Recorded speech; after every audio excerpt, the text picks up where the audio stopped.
Hello, this is Scott Churchson from Tales from the Film Set, and welcome to Spanglish World Network on Zingo TV channel 250 and 251. Please remember to download the Zingo TV app on both the app stores of iOS and Android devices. When you download, kindly rate, leave a comment. Both apps are free.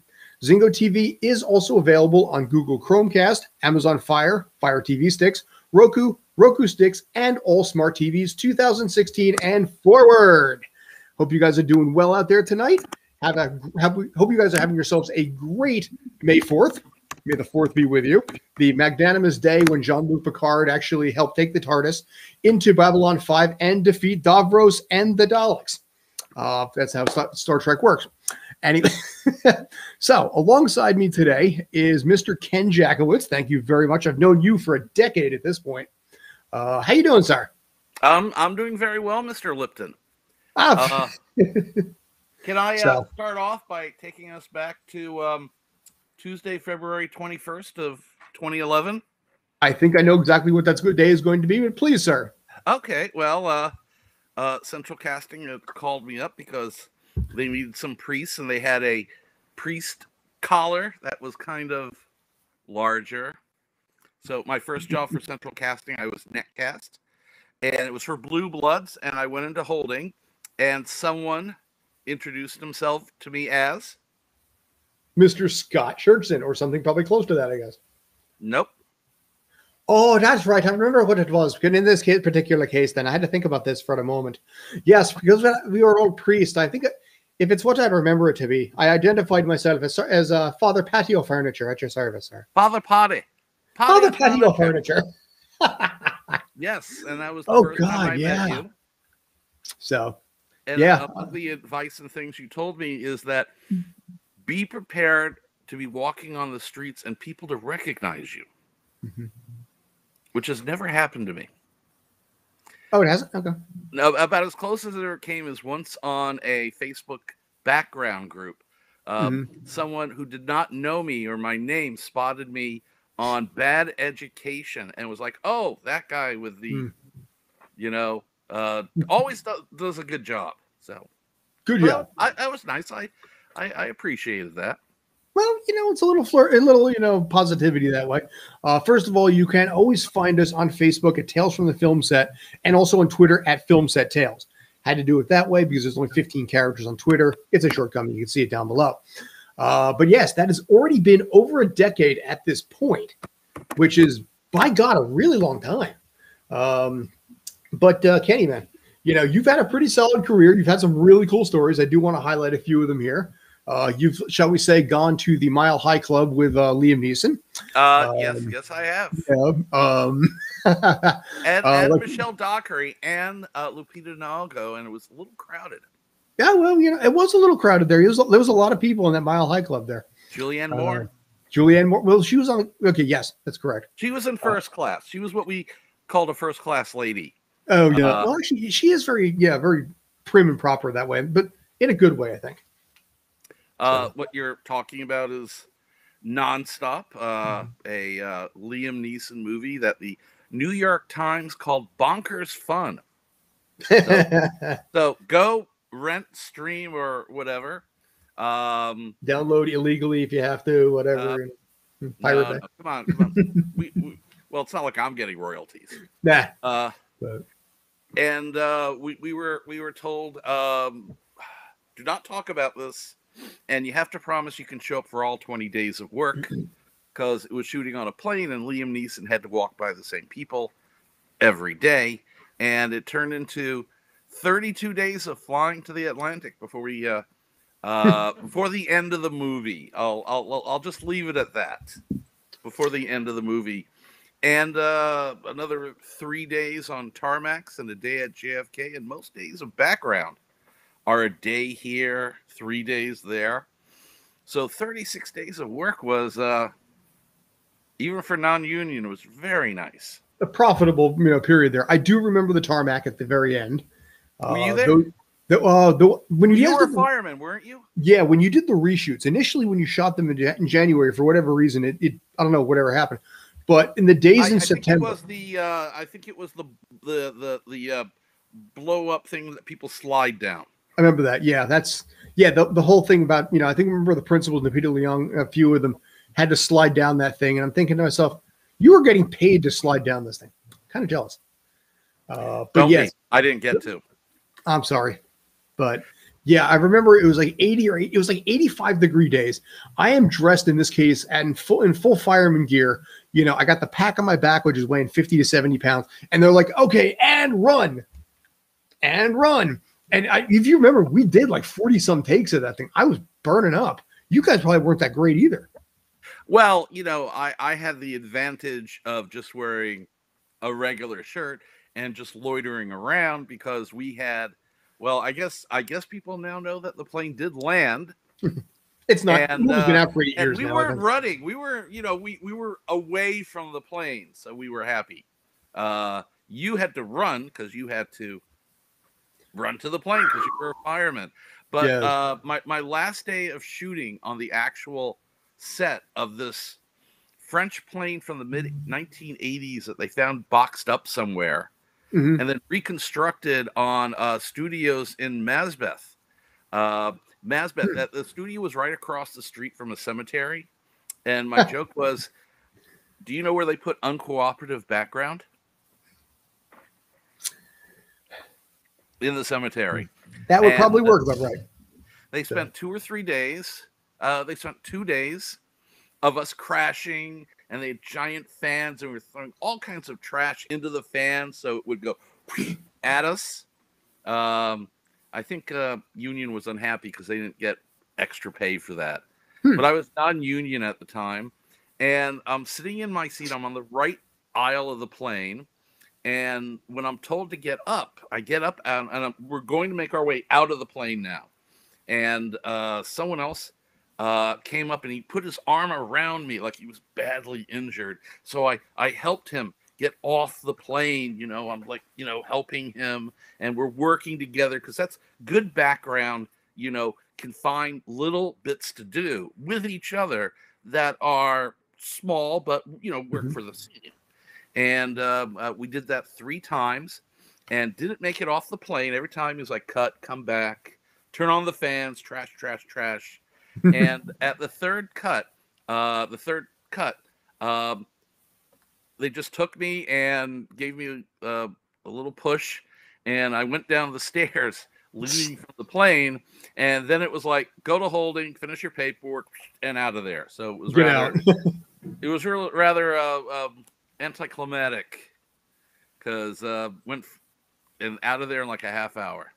And when the film finally aired, this nicely crafted thing where I'm helping him and he's injured somehow, and no, that wasn't in the film at all. Which sounds about right. Yeah.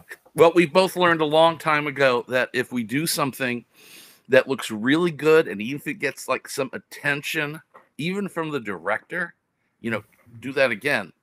No, you don't talk about it because the thing is going to air, and that's the whole thing. You don't tell anyone the disappointment is only for you. Yeah. But hey, you know what though? You got some good airtime on that. Like you said, you made some good coin. There were days where it's like you were literally, I believe, possibly getting paid to not show up on camera, which may in fact be happening right about now. Curiously enough, he has gone black, so I'm not exactly sure what may have happened. Can you hear me at all? Okay, he's either can't hear me, or actually he's being really, really quiet. Okay, so until he comes back, we'll figure this out as we go.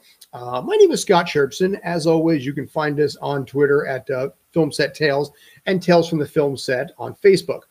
Jasmine right now is currently locked on a film of a TV show of her own that's on Apple TV. It's a new TV series called Suspicion with Uma Thurman. Honestly, I don't have a lot more than that that's public knowledge. The only thing I do know is that it's going under an alias name of It's going under an alias name of Tailspin, which is a kind of rings back a little bit. There you go. There we go. There we go, man. Anyway, Tailspin is a show that we remember from the 90s, but that's supposedly the alias name for Suspicion. Anyway, Kenny, man, how you doing? Okay, can you hear me? Yes. How we welcome back. You only hear me once. Um, because I hear myself twice, but I'm not worried about that. You're on a split-second delay, which seems to be syncing up a little bit. Okay. Well, you seem fine now. Anyway, so yeah, okay, welcome back. But yeah, as far as nonstop goes, you did actually have 23 days there. You know, you had days. 32 on the plane, 3 on the tarmac, and 1 at JFK. Now, did that include the days that they basically told you to hold it and not actually do it? No, there was and you can hear me okay. Yes, hear you fantastic. Okay, I'm getting private chat messages to anyway. Yes. No, there were a number of days, and the PA told us that we should not book anything on those days, and he would know about it if we did. Can you still see me? Oh yeah, you're fine, dude. We're gonna see you. We're gonna actually see you again in a second too. We're gonna see you twice. Oh, okay. Yeah. No, we should not book anything on those days. And Meredith Jacobson was terrific. She's the casting director at AmeriFilms, and she was the one who was tasked with finding people, and then shooting slates. And she had to do this kind of secretly because even when it was 20 days, I mean, people I figured would move from Europe for 20 days of background, thinking that would help their career. And she brought us in and she slated us, and I kept the secret. I know I told you at one point. Yeah, I think you did. Yeah, because I had actually auditioned to be background on it also, but I don't have enough, I guess, distinguishing features to be worthy of it. So one of the amazing things about the casting for Nonstop is, so it's a flight to England, so it's a somewhat international flight, and Meredith actually populated the plane not just with people who was of Asian or black or whatever country. She actually found people who were people who had immigrated to this country, who were native to Mexico and Asia and countries all around the world sprinkled in. So I thought that was a very nice touch. Sure. You know, I remember actually when we went to London a few years ago, there were a lot of people actually flying back to the UK from, in this case, Newark. So you probably want to try and find a lot of people that have that additionally British or UK look to you as well, to basically show out, you know, it's like, because people a lot of times can tell if even background people look fake. And you find people that are native to the UK, you know, native to Europe in general, that would theoretically take a flight. It's Meredith's responsibility to be able to find people like that to populate the plane and give it authenticity. So, but we do have an excellent job. Good. But then there were like 2,100 slates, and the director, Jamie Colette Sarah, went through them and not only selected people, but placed them in their seats, and which was something. And I was placed kind of towards the back of the plane. I was in 23B. Oh, and someone, by the way, came up with a manifest, which was a picture of everybody and where they were sitting and a little biography. And my biography, for some reason, said that I was a gay Italian shoemaker flying with my young lover. Okay. And yeah, the 20-something who was sitting next to me, who was supposed to be my piece, my that I was flying with, was not having it. Not at all. He had no interest in playing gay. Not that he was that fact that I was a gay Italian shoe seller never came up in any regards, because I'm background, you know. It's no one's going to point at me and say, "Hey, fix my shoe." And he just was not having it, and slept as much as he could, and refused to talk to me and anyone else. So I'm back in the like 23D, and I wanted to be in the middle of the plane where I figured the action was going to be. And I also wanted to be on the aisle so I could step out and stretch my legs. The seats were very comfortable, though. And after a while, and then one of the first things we shot was, okay, it's nighttime, and most of us were sleeping. Ken, you're sleeping. And I was like, nuts to this. I'm sleeping. So I decided instead of slumping over like this, that I was going to be one of those people that sleep like this. And no one stopped me. So I was like, at least I'm going to be seen sleeping in this plane in the back.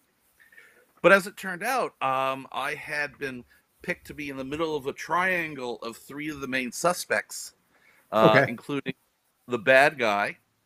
So I was caught on camera a lot, and I was even filmed for a silent bit. I don't know if that picture came up of me wearing a striped shirt. Oh, yeah, I got it. Basically, you're looking over your left shoulder.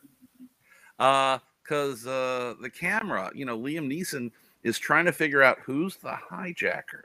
And the camera pans around the plane, and then this was storyboarded. It lands on me, because who's more ineffective glaring at Liam Neeson than a not tall at all kind of fat guy? Yeah. So, and then the camera sits on me for 2 seconds, which was nice, and I got some recognition.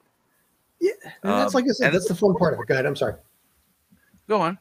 No, I was going to say that's some of the fun part of it, And you guys, I was going to say also, you guys had a good time together. You became like a family, all of you, because all of you guys had to book out that entire month and change.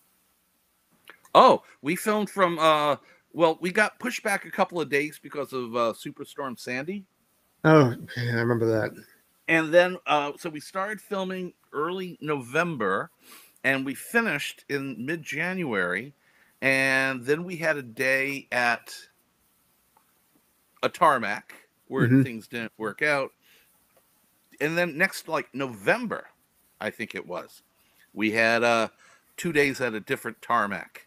That was September. I remember those were the days I was there for. Okay. I do remember those because it was very hot. Just a little technical note. I can't see you. You can't see me. Not at all. I can see you fine. What's more important is that you and did you watch Mr. Mayor? No, I haven't yet. I really recommend you watching Mr. Mayor, which is a hilarious show, and it gets picked up. And there's one point in Mr. Mayor where he goes on a public access show that starts off at 4 a.m, and the host says, good morning, thank you for watching Mr. Mayor, and then he's like, thank you, John, for watching Mr. Mayor. I understand that Kelly got Netflix and doesn't watch us anymore. So he does a talk sheet. So the mayor's on a 4 a.m. talk show. Why does this talk show have to be live? That is live at 4 a.m. with literally one viewer whose name they know, because there's one viewer. But you can see me, and that's all right. I'm very entertained by this circle going around in a circle. We have a Facebook group. I'm not going to say it's terribly active 8 years later. 10 years, I guess.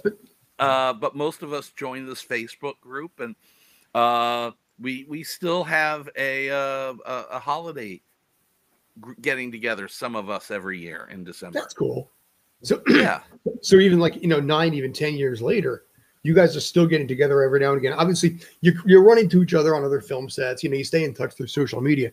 But again, a lot of times when you're on film shoots, you become sort of like a second family. And you guys, like I said, you spend an entire month in a very close proximity. Okay, everybody today, scream at the top of your lungs in fear. Okay, everybody today, nap. Well, they would actually not always have all of us in the plane at the same time. I mentioned first class ladies. Yes. The first, at one point in the movie, they move all the women to the front of the plane for safety, and they were the first class ladies. And sometimes we need this side of the plane, we need these seats from here and here. I got my my second waiver on this, and I got my second waiver because someone decided they didn't want to work that day, and they called up a friend and said, "Hey, do you want a union background day on Nonstop?" And this person showed up, and they were not having it, so they sent him home. And when that happens, and they're short a union, and I got picked because Ken, You're always ready, you're always prepared, and you're always where I need you to be, or some such. And then, of course, union makes their money on overtime. Mm-hmm. And later in the day, when they picked all the people, the rows they needed, Mm-hmm. I was one row off. Okay. So it was a straight 8. My first union day was a straight 8. Mm. Which means at least I got the basic for union pay, but we're in holding, and we're in like say 8 or 10 long tables, and then people started grouping themselves together. There was one group that were a lot of people that knitted, and they all sat together, and there were people that like board games that all sat together. Okay. And I was kind of lost because I had been kind of thinking of leaving background at the time because I wasn't really getting anywhere, not being booked as much as some people. And then I booked this thing, and I'm just sort of lost. I actually was sitting with the knitters the first couple of days because that's, I don't know. And then my friend Stuart Schnitzer, who knew me from a previous set, called me over, and I sat with him and a number of people for the next 2 months, and it was great. Yeah, Stu's a good and guy. I remember him from Gotham. Mm-hmm. Yes, very cool. He was Core on Gotham, and I don't know the level of your audience's knowledge of things. If you want me to explain Core? We can do that. I mean, I have no problem with that. I mean, we've done it before, but I have zero problem if you want to roll that again. You know, a lot of times people hear things and don't hear things. So, a lot of times for background, they only want you, especially if it's a TV show, they only want you for a day here, and then maybe not for 2 weeks, and maybe not for a month, maybe not for the rest of the show, because they're deathly afraid that you'll be 50 feet away from the camera, walking away from it, doing a cross down a street, and then 3 months later you'll be at a completely different street walking away from the camera, and someone will recognize your back. Yes. So they really recognize don't that too. There was one episode of Smash though where in the same day and the same episode I had lunch a table away from Deborah Messing, and then later on I had dinner 2 tables away from Deborah Messing. So I guess we had similar tastes in restaurants. Stewart in Core on Gotham, something like Gotham, which was a cop show, or if it was an office show like when I worked on Happy-ish, the same people are expected to be in the office, on the plane, in the police station, because those are places where the same people are day after day. Liam Neeson has to walk by the same people on the plane. If you go to the PD at Gotham and then you go back another month, you're going to have the same desk sergeant. And Stuart Schnitzer was the background desk sergeant. And there was actually at least twice that they got rid of a number of Core and brought them in. But Stuart, having a great look and being a professional at work at background, he managed to stay throughout all the seasons. All 5, yes. And he dodged a bullet. First of all, the fact that Stu had that mustache gave him a very, very 80s cop look. You know, I mean, they had that, like I said, that Tom Selleck sort of Magnum PI mustache, which works really well in the 80s. You mean his porn stash? Trying to be polite about it, but yes, we can call it that what it is. But you know what? He got paid bank on that show because of that. But also, he dodged a serious bullet because during season 2, when they introduced Michael Chiklis' character, Michael Chiklis' character fires 7 people, for racketeering, extortion, bribery, etc., and so forth. They took 7 core BG at that point that had been working for a season and a half, pulled them into the lineup. You guys are being featured. And basically, each one of those characters was immediately fired off the shoot that day because their characters were fired off. So it can drop just like that depending on the script. And I remember the second, Adam Bernard tried to keep these guys, but he's like, you know what? I don't think I can. There's no way that I can keep you guys. You guys have been great, but just like that, you're kind of out of a job. So Stu managed to avoid that one. It was the two-edged sword of being featured as someone who's getting fired. Mm-hmm. Pretty much, you're So, super featured, but also you're super broke again. Yeah. So I don't know if people, if you've spoken about your Royal Pains experience with Henry Winkler, which I witnessed. I did actually mention that. Now, one of the things that happens with a show like this is that I mention stories, but I mentioned it like 2 months ago or 3 months ago, whatever it is. So it is entirely possible. Yes, that's right, because you were there that day. You, Yes. me, Sheldon. I think and Preacher was there as well. Mm-hmm. And the privilege of being able to throw a tennis ball and not actually hit Henry Winkler in the head with it. Well, what I remember also is one of the nicest things I've ever seen any actor, any principal do on set was when Henry Winkler came over and talked to you that day. If I can give you my view of it, please. So the show was Royal Pains, and the scene was the exercise yard in a prison, which was shot in a naval facility in the north of Queens that had a building with like a large park kind of thing in the middle. And I was cast as a Bernie Madoff type. And for some reason then I read the instructions and it said that I should get a manicure. So instead of paying $10, I gave myself a manicure. And then later on, I found out not only were there several Bernie Madoff types, but I had accidentally read the instructions for the women who were in that scene. So no manicure was needed. So I'm there and I'm hanging out with you, and they're like, we need someone who can throw a baseball, or in this case, a tennis ball painted to look like a baseball with some accuracy. And you tried out. I don't know if they had you try out throwing at the park kind of bench where you would like have a barbecue or something. I forget what you would call that. I can tell you, I remember to this day blatantly. Good. Uh-huh. And you got picked, and the scene was Henry Winkler, who was a regular on that show, he's like a white collar criminal, completely freaked out to be in this jail, which is a lot of Preacher and Sheldon types who are you want not people who would make white collar criminals nervous, and he's sitting on a park people bench. can do a lot of push-ups. Yes, lots of push-ups. I've seen Preacher's exercise videos and they make me tired. I didn't know Oh, no, he shares them. And your thing was that Henry Winkler is sitting on a table and outdoors, and he's completely nervous, and someone is playing with a baseball, and you're supposed to hit it on the table close enough to him that he gets startled. Yes. And you were rather freaked out because you didn't want to become known as the guy who hit Henry Winkler with a baseball. Yep. Or a tennis ball painted like a baseball.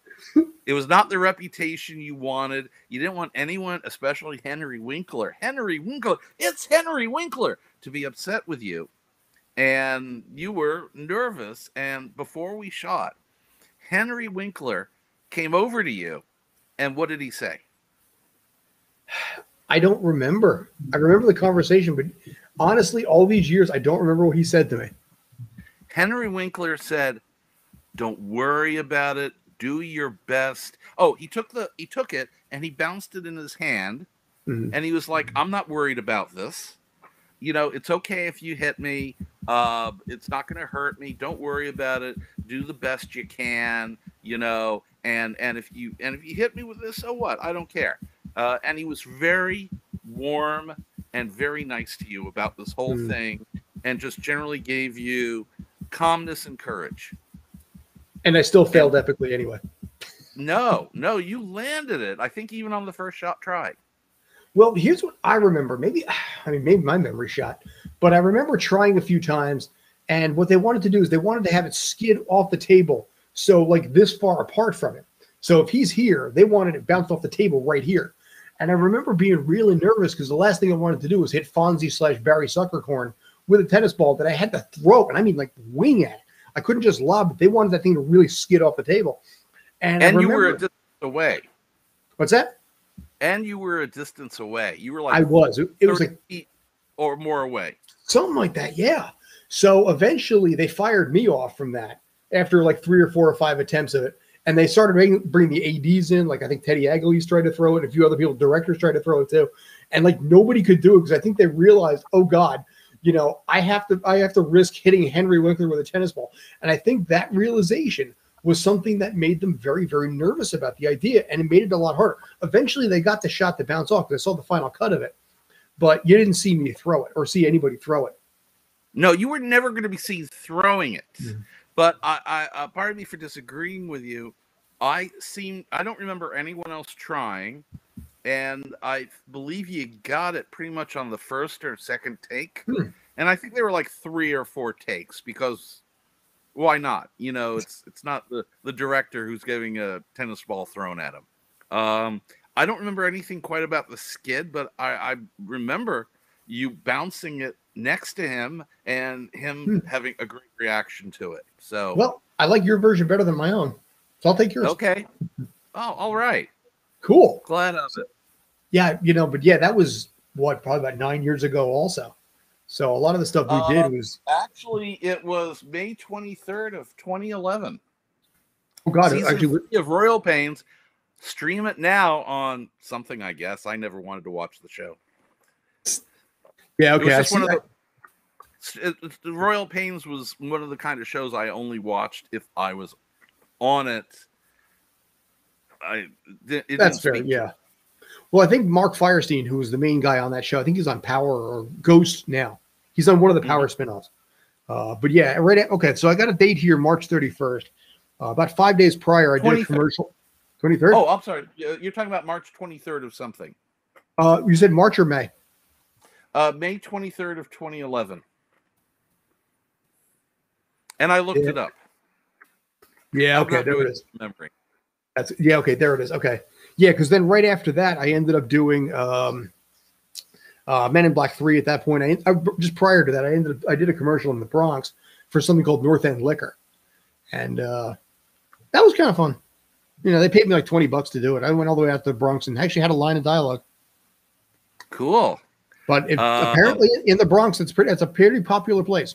Everybody knows North End Liquor over there. When did you become union? I joined after in late 2011, probably like August or so, I would say. And then I backdoored into SAG through the merger in 2012. Okay. Because ironically, Royal Pains was the first time I ever had a union contract of any sort. And I was so excited at the added money, the bonuses, all this kind of stuff. And I was out of there in like 6 hours. So you got a waiver on Royal Pains that day? No, I've never gotten a waiver my entire life. Now, hold on a second. How did you become union without 3 waivers? Yes, because back then, AFTRA and SAG were separate. So if you paid the money to AFTRA, they were a union where it's like, if you pay us money, we'll let you join. Pretty much that simple. So it was like $1,600, paid them, bam, just like that. I was AFTRA. And then when they merged with SAG, I automatically joined SAG because they came one. I never had to get a waiver. I never had to pay the fee to get into SAG. And this is what annoys a lot of SAG people. Because they cost had to pay a lot more. It was basically, yeah, that's what irked them. They paid to join AFTRA. They paid to join SAG. And here's this dumb schmuck who had no waivers, did none of the work. And it's like, okay, boom, you're in with us. And it really irked a lot of people at the time. And I don't blame them for that, because they did all the work. They got the waivers. And I'm just like, hi, here I am. I remember that happening. And I knew I could do it, but I didn't do it. So I did have to go the 3 waiver route. 2 of them were SAG special contract somethings. I forget what they used to call them. Okay. If you were shooting a short film and if you affiliated with SAG, they would help you with equipment. And if they couldn't get SAG people to work with you, they would offer waivers to attract people to work. And that's how I got my first and my third. Yeah, I never did sadly, any of that. Never did any of that. my friend Ed Bonoso, who's, I'm Mhm. sorry, Ed, if I'm mispronouncing your last name. Um, he was a well thought of Italian chef and pastry chef, and Mhm. there was a show, a crime show, and the crime boss had a private kitchen, and someone was like, "Hey, we need a real pastry chef. Mhm. We'll give you, if you work 3 days, we'll give you a waiver every day." And Ed was like, "What's a waiver?" I met Ed on the plane, as we call it. We'll say just casually, we met on the plane. So nonstop. So I met Ed there, and that's how Ed got. He worked 3 or more days, got his waivers, Mhm. joined, and Ed's a great guy, you know. I don't know And that name, but hmm. um, older Italian American gentleman, Mhm. very nice Cool. guy, and he's been kind enough to uh, allow me to dine over at his house, and he puts on a good meal. Nice. All right, so we got a little under 20 minutes left. As always, you can find us on Facebook at Tales from the Film Set and Twitter at Film Set Tales. We have to get into this. We have not discussed this. This is a high point from a very small person. Sarah Jessica Parker. Yes. Yes. I know. I'll be honest. I know nothing about this story. I know nothing about what this is. This is the first time I heard about it was when you talked to me about it the other day. So you got Well, shoved by. Go ahead. Well, if anyone's read the blurb that I shared, I have been shoved or punched by Clive Owen, Sarah Jessica Parker, and shoot, uh, what's his name? I'm sorry, I wrote it down here somewhere. Corey Stoll. Oh And yeah, what that's right. happened with Sarah Jessica Parker is there was a movie called New Year's Eve, Oh yes. and if you're thinking of watching it, don't, because it's terrible. But it's one of those films, and it was directed by, oh shoot, I'm sorry, It was who Gary was the, Marshall. yes, Very Gary nice guy. Marshall. Very nice guy. Rest in peace. I'm sure he is. Can you still see me? Oh yeah, you look great. Okay, no, it's just anyway, my stupid screensaver. No, you've been fine Um, the whole time. so who I never saw because he stayed in his tent the whole time. Anyway, so on this particular thing, it's New Year's Eve, and we're in one of the holding pens, and it was actually filming in like February or March. And we're in a holding pen, and they pointed to something that was supposed to be the ball dropping. But at this point, we're all just kind of milling around, and all of a sudden, I feel this pressure pulling down on my right shoulder. Someone is pushing me, and I look over, and it's Sarah Jessica Parker, and she's using me as a lever so that she can jump up and look for, in the movie, her daughter. So she, like, without any warning from me, she does this and puts her hand and jumps up, and then she goes over, and all these makeup and hair people swarm her, Hmm. to the point where it was almost like you couldn't see her from all these people. Now, I did not mind this because, for one thing, it would get a more natural reaction from me if I did not know she was doing it the first time. Mhm. And also, it's not like she was hurting me, and it's in the service of the movie. So these three people that did these things, I have no problem with it. It might have been nice if she had said hi or thank you or something, or acknowledged me for the next 2 or 4 times that she did that. But um, she's not there to make another 100 friends, so I didn't mind that. And the thing with Clive Owen was for a movie called Blood Ties, where I was a Grand Central station agent, and I Mhm. had the suit and the hat, and uh, Robert Leckworth I don't know that name. was, no, of course you do, Robert L. Um, Hmm. Leckworth, Lechstein. Anyway, and Clive Owen, in needing to go down to the platform at Mhm. Grand Central, and I'm standing talking to someone at the top of the stairs, would run over and shoved me out of his way. And so that happened a couple of times. And the one that happened with Corey Stahl, and I doubt if he'll ever hear this or he would care. And I completely understand, because at that time I committed the worst sin anyone can do to an actor, which is that I fell asleep during his performance. So he's in the plane nonstop. He's sitting in front of me and one over, and he's playing a New York City cop. And the camera was kind of tight on him, and I got called in to sit there because I'm kind of behind him. And then for some reason, they moved my seat all the way up, so I didn't have any leg room. So I'm curled up in a little ball in my plane seat, and I'm oddly positioned, and I don't even think they can see my head because I'm curled down into a ball. And this is what they wanted. Okay, I'll do what you want. And he's doing his thing. And then at some point, I'm like, ow, my left arm hurts. And I realize I'm being punched in my left arm. And I'm punched a second time, and I'm punched a third time. And I open my eyes, and I look up, and it's Corey Stahl, and he's angry with me because I had fallen asleep and I guess possibly snored. And it was not helping, and it was interfering with his performance, Mr. Stahl. I'm sorry, I didn't mean to do it. I don't know why they had me curl up into a little ball in a seat when I couldn't be seen anyway. And my falling asleep had nothing to do with my enjoyment in watching a professional actor of your capabilities. Clearly it did, because he was more engaging. You wouldn't have fallen asleep. It was the only time he ever had his eyes even glanced at me for all those months. And the look in his eyes was anger, not to mention his fist. He did not hit me very hard. It was more than hard enough to make me wake up. But I apologized and went back to being curled up into a little ball that could not be seen. Well, as someone who has fallen asleep on sets and had a first AD literally kick the bed he was in, I sympathize.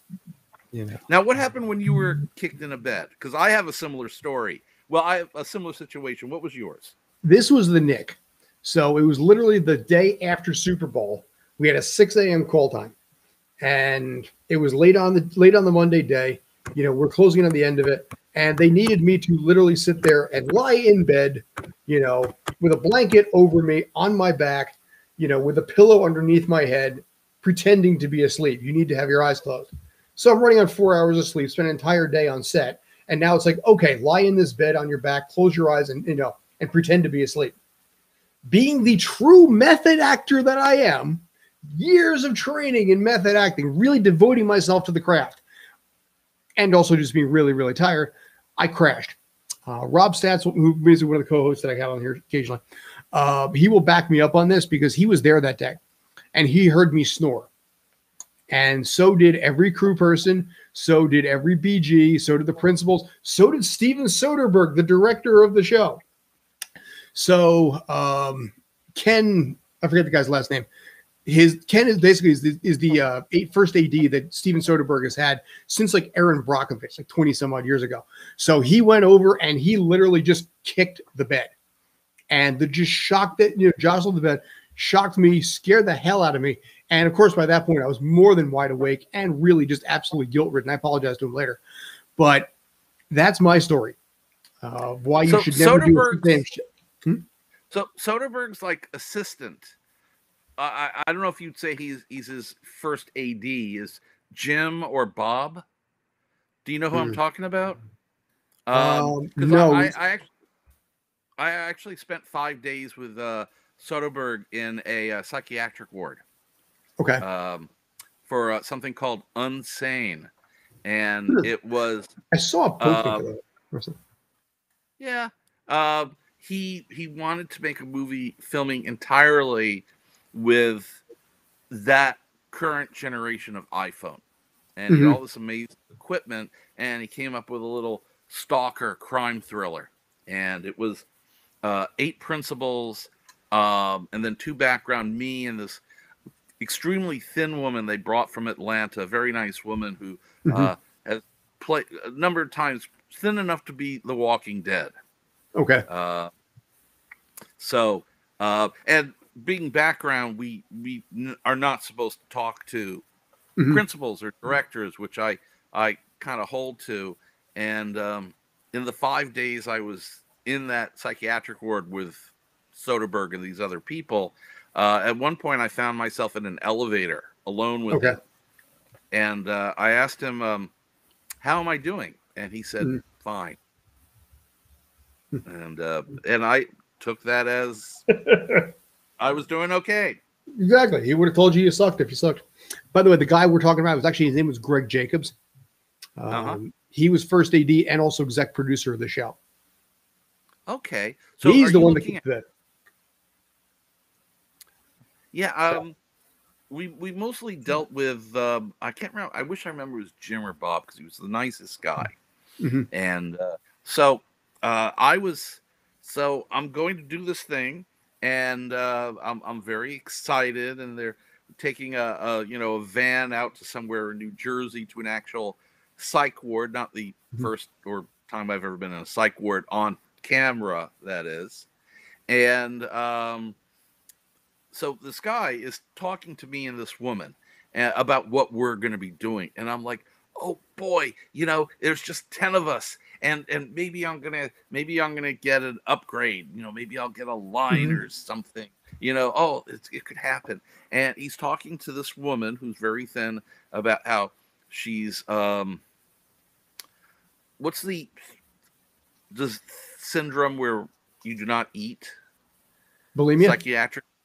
Not bulimia, but it starts with an A. Anorexia. She has anorexia, and this and that, and this is that. Okay. And I'm like, okay. And he comes over to me and he says, Ken, you're catatonic. And I'm like, and I didn't say anything, but inside my mind I was going, I'm not going to get an upgrade because I'm catatonic. And then we go into the ward, because there's one room that all 10 of us were in. And Soderbergh comes up to me, which is unusual because directors really don't direct background. True. Because it can get a little sticky as far as them claiming that they should get an upgrade or, principal pay. When I was on Nonstop, I was, even though that was storyboarded, and I was put in that seat and selected entirely before we got on camera, it was the second team who directed me in that reaction shot. And Soderbergh told me that a very nice man, very professional, didn't seem to be much for, well, certainly not chit-chat with, me. But, he very good set. It was a very good experience. And he says, okay, I want you standing here because you've just left the bathroom, and then you're going to walk to the door because all of you know it's about, it's almost 9 a.m. or 8 a.m. and they're going to open the door so you can all get to breakfast. And I'm like, well, I can't be catatonic because I'm moving, I'm taking care of myself.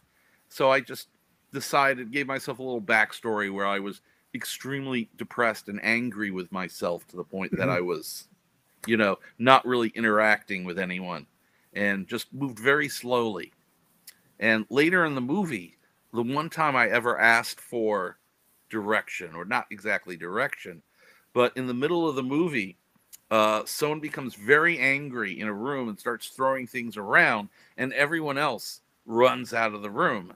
And I had to talk to Jim or Bob because I move very slowly, and I needed someone to help me out of there.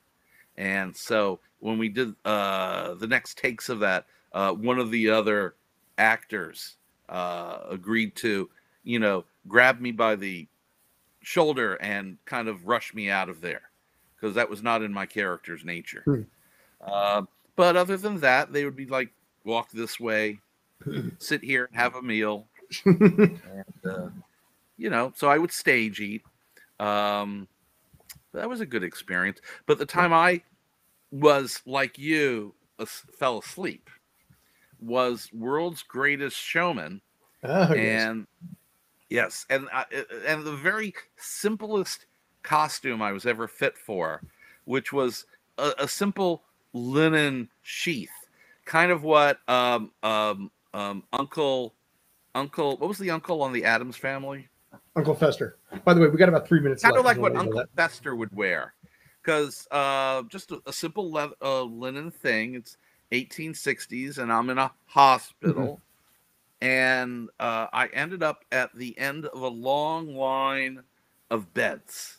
And I am so far from the camera that it's one of those times where I'm not sure if they're playing a prank on me, because I can't see the camera or the director or the principals. I can't see anybody but a long line of beds.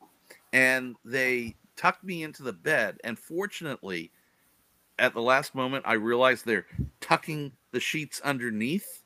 So I'm going to be mummified, and I moved my arms out of there, so at least my arms were sitting on top. And something was happening way, way down that line of beds that caused everybody to look in that direction. I couldn't see what it was because I'm pretty much in a straitjacket of a bed, and I can't see what's happening. So I was just following what the doctors would do. And I fell asleep once or 3 times. I mean, what do you do in a hospital? You fall asleep. And I'm like so far away, I can't even hear anything going on. But somehow my falling asleep and maybe snoring irked them. So they kept waking me up. And no one would talk.